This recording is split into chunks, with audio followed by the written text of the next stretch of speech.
নমস্কার। শুভ মকর সংক্রান্তি। একে শীতকাল, তার উপরে মকর সংক্রান্তি।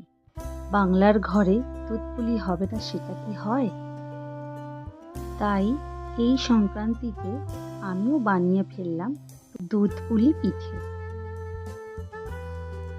দুধ খেজুরের গুড় দিয়ে বানানো চালের গুঁড়ো, সুজি আর নারকেলের পুর ভরা এই নরম তুলতুলে পিঠে অসম্ভব প্রিয় আমার।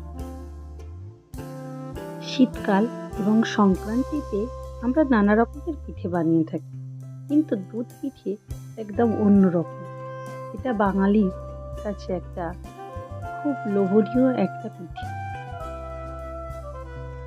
আমি তো বানিয়েছিলাম এই দুধ পুলি পিঠে। আপনারা কি বানিয়েছিলেন?